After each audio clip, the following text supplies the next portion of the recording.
Now, let's look at some examples of vector-valued functions and what their graphs might end up looking like.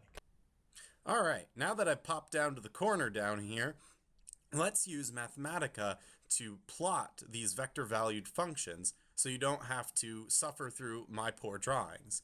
I'm using a Mathematica function called Parametric Plot. This is for two-dimensional vector-valued functions. See how this is sine of t in the x and then t in the y component. So our I hat and our j hat. I'm going to have t range between negative 2 pi and 2 pi. Now, when I graph this, it's going to look like a sine curve almost on the y-axis. And this makes sense. If we have t ranging between negative 2 pi and 2 pi, then the y is just going to increase as t increases and decrease as t decreases. But the x value should just stay between negative 1 and 1 because the sine function stays between negative 1 and 1. And so this is what it'll look like for us to have this vector-valued function. Let's move on to this next function, where f of t is 3 cosine of t and g of t is sine of t. We're still dealing with a two-dimensional vector-valued function. Same range of t. What do you think this will be? Well, when we graph it, we see we get an ellipse. This should make sense to us because if you look at 3 cosine of t and sine of t, you're going to have, when you square the x and the y, you'll have the equation of an ellipse.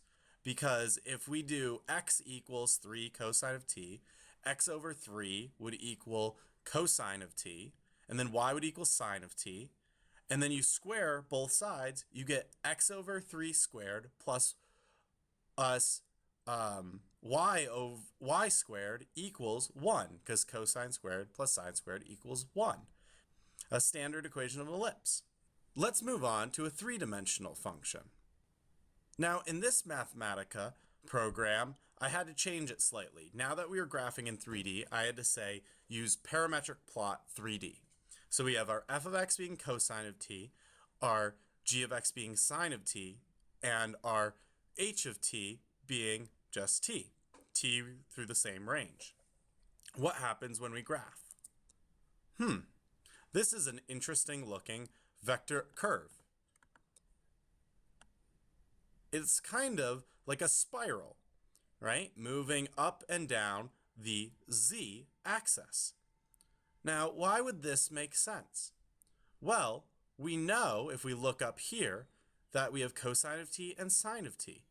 Well, cosine squared plus sine squared will always equal 1.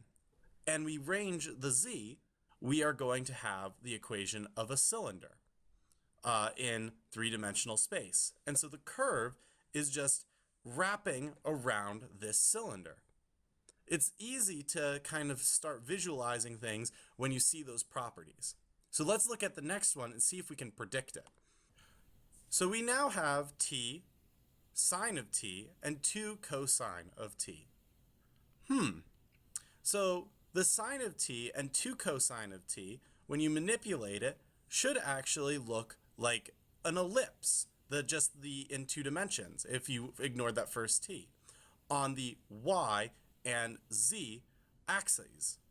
So it's going to be very similar to the second one. It's going to wrap around an ellipse. We have this kind of spiral around the ellipse. Let's see if that's true. Hey, there we go. And it's moving up and down the x-axis, which should make sense, right? Look at that. Look at that beautiful little spiral. Oh. All right, let's move on to the next one. This one is a little bit more interesting. We have t times cosine of t, t times sine of t, and t. Well, if you manipulate this one a little bit more, you would see actually you could get the equation of a cone. So that means this is going to be a spiral wrapping around a cone. And it's good practice to try to figure out, try to take this equation and see how you might get a cone here. Now, when we graph this, look at that. It's a very interesting curve, but if you look at it, you can see the cone. The cone going from here to here, here to here, and this being the point, and going down and down. Now let's see if we make it a little bit bigger, maybe we'd see it even better. So let's have t now range from -10 to 10.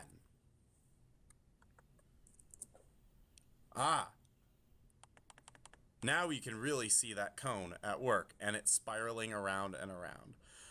Mathematica is a very powerful tool to be able to see these three-dimensional vector-valued functions. Because imagine me trying to draw this. That would be quite miserable for all of us.